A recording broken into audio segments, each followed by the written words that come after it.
आप देख रहे हैं विन न्यूज। चैनल को लाइक और सब्सक्राइब करें।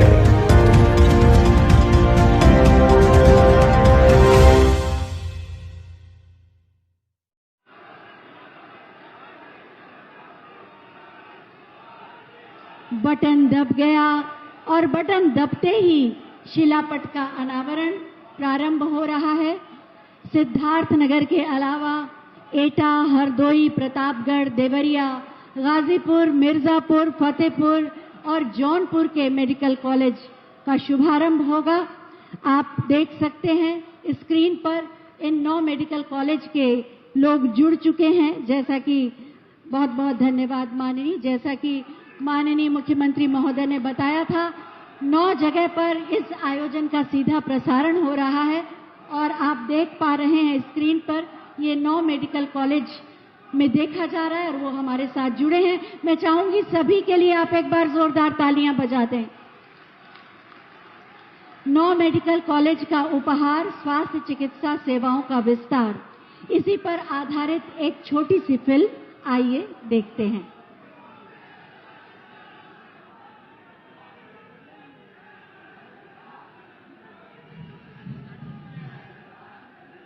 आज यूपी में गांव के स्वास्थ्य केंद्र हो,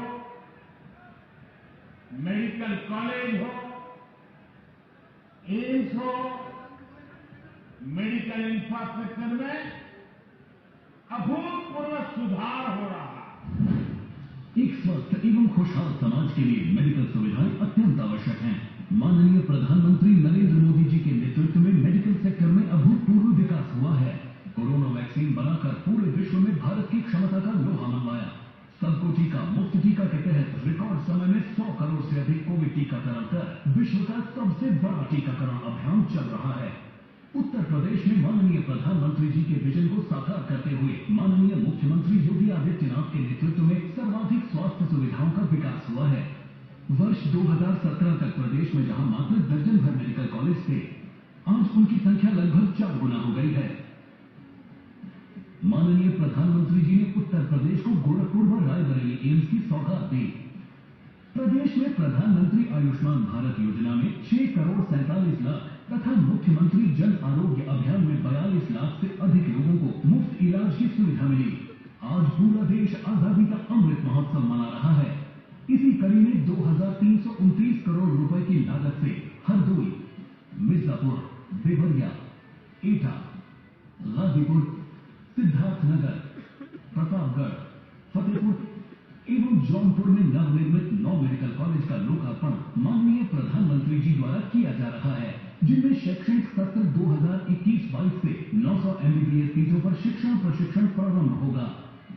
साथ ही निर्माणाधीन 14 नए मेडिकल कॉलेज में सत्र 2022-23 से MBBS की पढ़ाई करवाई जाएगी।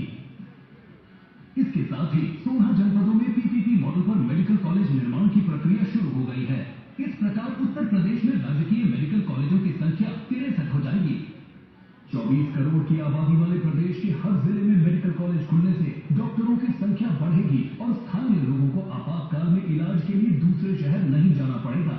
साथ ही बेहतर चिकित्सा लाभ भी मिलेगा। MBBS, MDNS एवं GNMCH की सीटों में वृद्धि होने से युवाओं को भी चिकित्सा शिक्षा में नए अवसर प्राप्त होंगे। चिकित्सकों, पैरामेडिकल स्टाफ, नर्सिंग स्टाफ के रूप में युवाओं के लिए नए रोजगार सृजित होंगे। आजादी के बाद उत्तर प्रदेश के इतिहास में पहली बार सबसे अधिक मेडिकल इंफ्रास्ट्रक्चर का विकास हुआ है और नए भारत का नया उत्तर प्रदेश निरंतर आगे बढ़ रहा है। सोच ईमानदार, काम दमदार। इस फिल्म के माध्यम से आपने जाना कि किस तरह से उत्तर प्रदेश में स्वास्थ्य और चिकित्सा शिक्षा के क्षेत्र में अभूतपूर्व सुधार हो रहा है। सामूहिक चेतना शक्ति और जन भागीदारी से असंभव लगने वाला कार्य भी संभव किया जा सकता है। जरूरत है तो बस कुशल नेतृत्व की, जो हमें माननीय प्रधानमंत्री श्री नरेंद्र मोदी जी के रूप में मिला है। उनका मार्गदर्शन, उनकी प्रेरणा और उनके नेतृत्व से ही भारत ने 21 अक्टूबर को 100 करोड़ लोगों का टीकाकरण करके इतिहास रच दिया। वास्तव में 130 करोड़ भारतीयों के सुरक्षा कवच का दूसरा नाम है श्री नरेंद्र मोदी।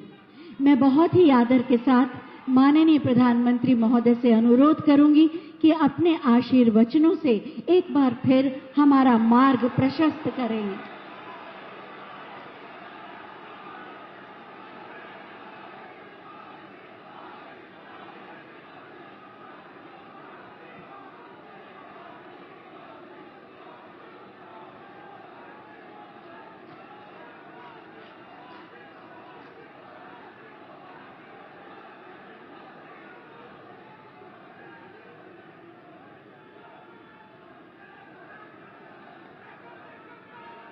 भारत माता की, भारत माता की। महात्मा बुद्ध का पावन धरती सिद्धार्थनगर में हम आप सभय का प्रणाम करित है।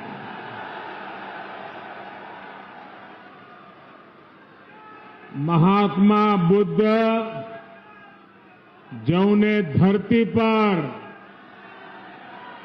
आपन पहले कई जीवन बिताई, वहे धरती पर साए आज प्रदेश का 9 मेडिकल कॉलेजन का उद्घाटन है। स्वस्थ और निरोग भारत के सपना पूरा कर बदे ये एक बड़ा कदम है। आप सबके बधाई। उत्तर प्रदेश की राज्यपाल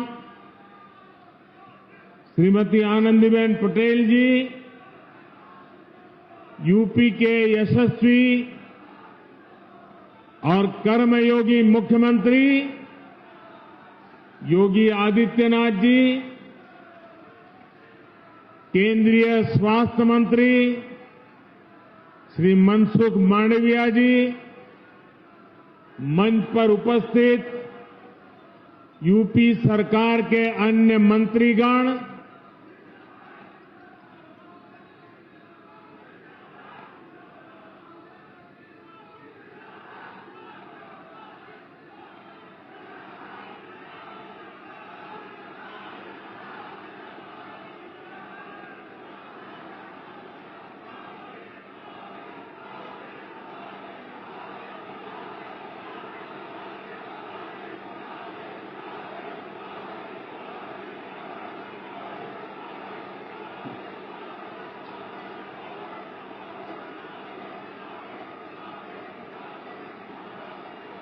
संतोष हो गया? अगर संतोष हो गया तो बैठिए। देखिए, आपको मैंने पूरा अवसर दे दिया।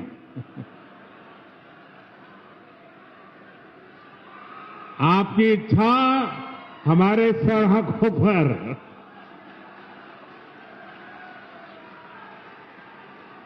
तब आप इजाजत दें तो मैं शुरू करूं। आपकी इजाजत है? आपको नारे वगैरह संतोष हो गया ना? आपके इस प्यार के लिए हम सब आपके बहुत आभारी हैं। लेकिन अब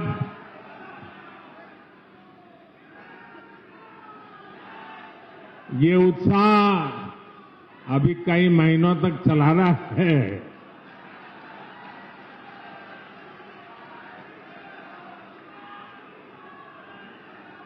जिन अन्य स्थानों पर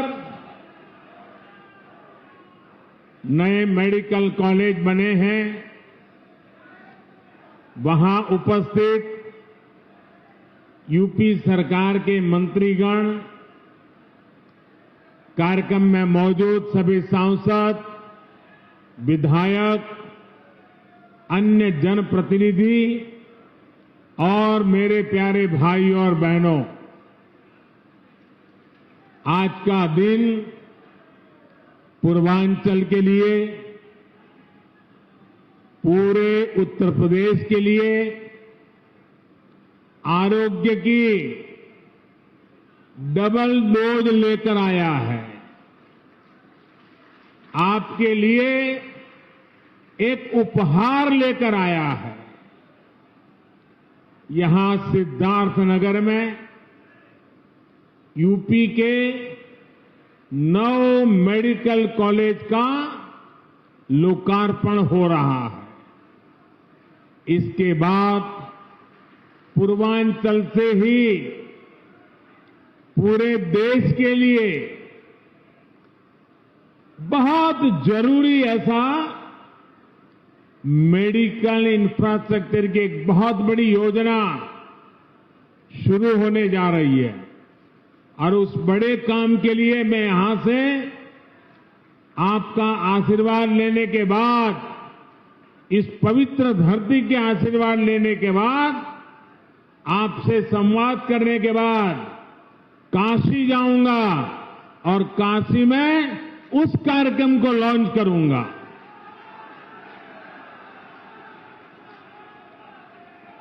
साथियों,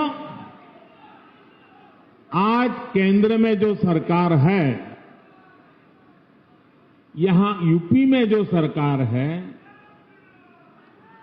वो अनेकों कर्म योगियों की दशकों की तपस्या का फल है।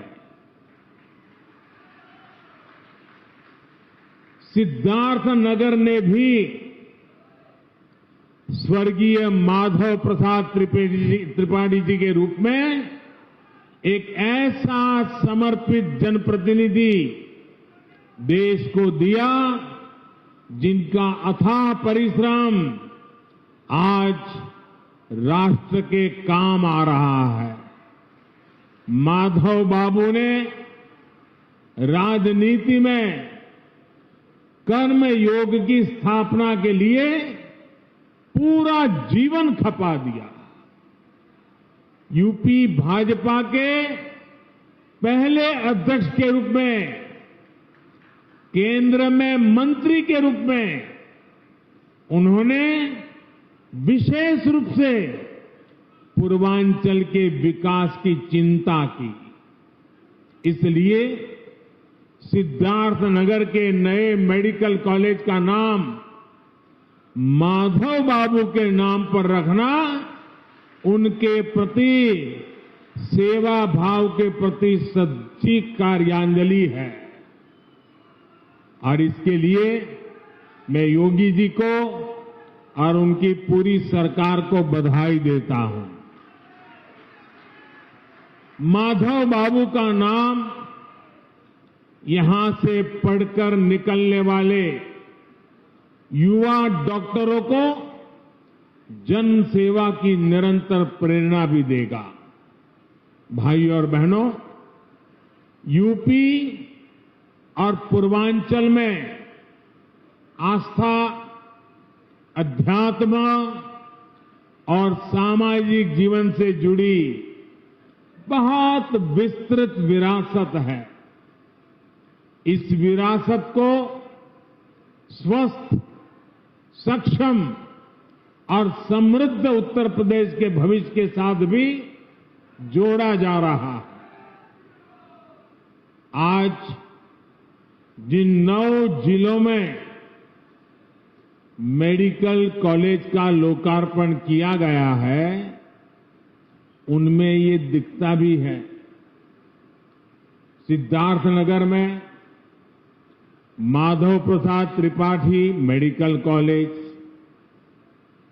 देवरिया में महर्षि देवरहा बाबा मेडिकल कॉलेज, गाजीपुर में महर्षि विश्वामित्र मेडिकल कॉलेज, मिर्जापुर में मां विंध्यवासिनी मेडिकल कॉलेज, प्रतापगढ़ में doctor Sonelal Patel medical college, एटा में वीरांगना अवंतीबाई लोधी मेडिकल कॉलेज, फतेहपुर में महान योद्धा अमर शहीद जोधा सिंह और ठाकुर दरिया सिंह के नाम पर मेडिकल कॉलेज, जौनपुर में उमानाथ सिंह मेडिकल कॉलेज और हरदोई ऐसे कितने 9 मेडिकल कॉलेज, ये सभी मेडिकल कॉलेज अब पूर्वांचल के कोटि कोटि जनों की सेवा करने के लिए तैयार है। इन 9 नए मेडिकल कॉलेजों के निर्माण से करीब 2,500 नए बेड तैयार हुए हैं। 5,000 से अधिक डॉक्टर और पैरामेडिकल के लिए रोजगार के नए अवसर बने हैं।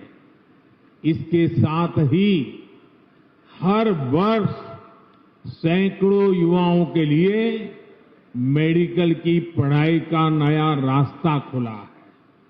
साथियों, जिस पूर्वांचल को पहले की सरकारों ने बीमारियों से जूझने के लिए छोड़ दिया था, वही अब पूर्वी भारत का मेडिकल हब बनेगा। अब देश को बीमारियों से बचाने वाले अनेक डॉक्टर, ये धरती देश को डॉक्टर देने वाली है। जिस पूर्वांचल की छवि पिछली सरकारों ने खराब कर दी थी, जिस पूर्वांचल को दिमागी बुखार से हुई दुखद मौतों की वजह से बदनाम कर दिया गया था,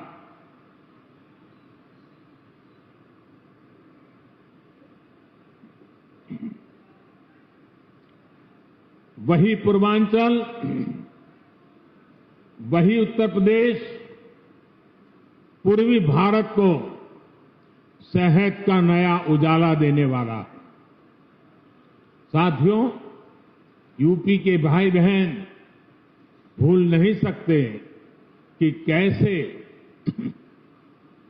योगी जी ने संसद में यूपी की बदहाल मेडिकल व्यवस्था की व्यथा सुनाई थी। योगी जी तब मुख्यमंत्री नहीं थे, वे एक सांसद थे और बहुत छोटी आयु के वो सांसद बने थे। और अब आज यूपी के लोग ये भी देख रहे हैं कि जब योगी जी को जनता जनार्दन ने सेवा का मौका दिया तो कैसे उन्होंने दिमागी बुखार को बढ़ने से रोक दिया। इस क्षेत्र के हजारों बच्चों का जीवन बचा लिया। सरकार जब संवेदनशील हो, गरीब का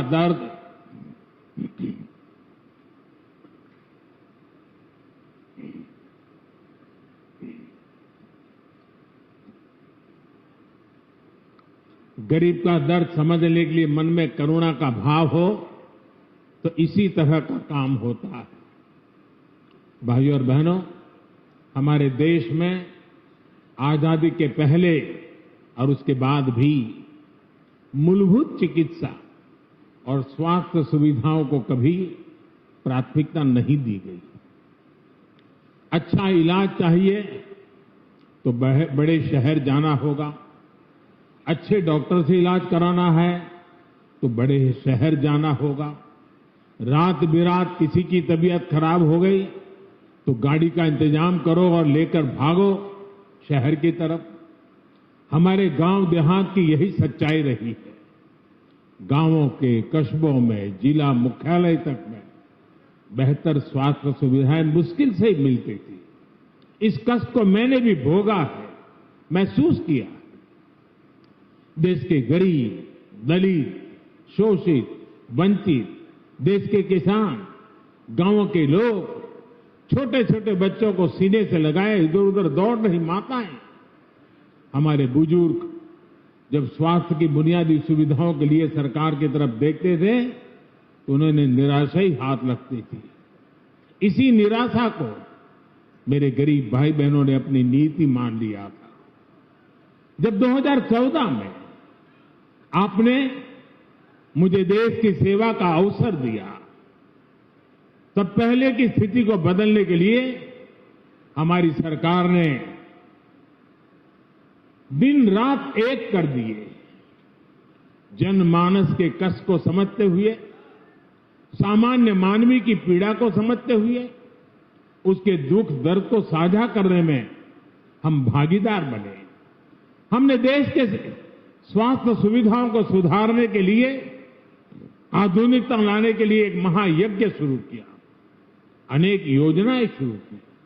लेकिन मुझे इस बात का हमेशा अफसोस रहेगा कि यहां पहले जो सरकार थी उसने हमारा साथ नहीं दिया। विकास के कार्यों में वो राजनीति को ले आई, केंद्र की योजनाओं को यहां यूपी में आगे नहीं बढ़ने दिया गया। साथियों, यहां अलग अलग आयु वर्ग के बहन भाई बैठे हैं। क्या कभी किसी को याद पड़ता है, और याद पड़ता है तो मुझे बताना, क्या किसी को याद पड़ता है कि उत्तर प्रदेश के इतिहास में कभी एक साथ इतने मेडिकल कॉलेज का लोकार्पण हुआ हो? हुआ है कभी? नहीं हुआ है ना। पहले ऐसा क्यों नहीं होता था और अब ऐसा क्यों हो रहा है? इसका एक ही कारण है, राजनीतिक इच्छा शक्ति और राजनीतिक प्राथमिकता।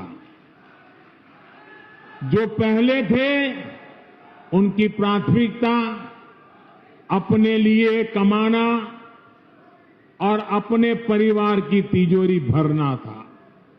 हमारी प्राथमिकता गरीब का पैसा बचाना, गरीब के परिवार को मूलभूत सुविधाएं देना। साथियों, बीमारी अमीर गरीब कुछ नहीं देखती है, उसके लिए तो सब बराबर होते हैं।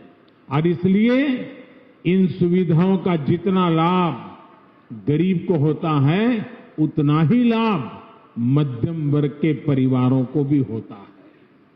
साथियों, 7 साल पहले जो दिल्ली में सरकार थी और 4 साल पहले जो यहां यूपी में सरकार थी, वो पूर्वांचल में क्या करते थे? जो पहले सरकार में थे वो वोट के लिए नहीं, डिस्पेंसरी की कहीं छोटे छोटे अस्पताल की घोषणा करके बैठ जाते थे।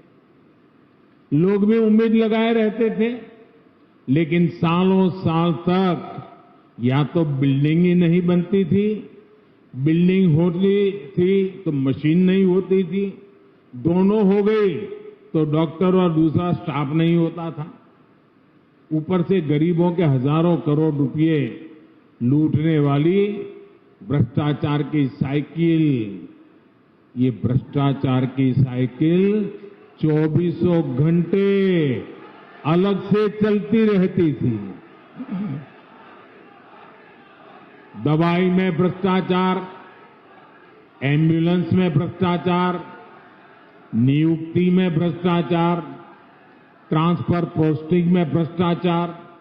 इस पूरे खेल में यूपी में कुछ परिवारवादियों का तो खूब भला हुआ। भ्रष्टाचार की साइकिल तो खूब चली, लेकिन उसमें पूर्वांचल और यूपी का सामान्य परिवार पिसता चला गया। सही ही कहा जाता है, जाके पावन फटी बिवाई, जाके पावन फटी बिवाई, वो क्या जाने पीर पर आई। साथियों, बीते वर्षों में डबल इंजन की सरकार ने हर गरीब तक बेहतर स्वास्थ्य सुविधाएं पहुंचाने के लिए बहुत ईमानदारी से प्रयास किया है, निरंतर काम किया है। हमने देश में नई स्वास्थ्य नीति लागू की ताकि गरीब को सस्ता इलाज मिले और उसे बीमारियों से भी बचाया जा सके। यहां यूपी में भी 90 लाख मरीजों को आयुष्मान भारत के तहत मुफ्त इलाज मिला है। इन गरीबों के आयुष्मान भारत की वजह से करीब 1000 करोड़ रुपए इलाज में खर्च होने से बचे हैं। आज हजारों जन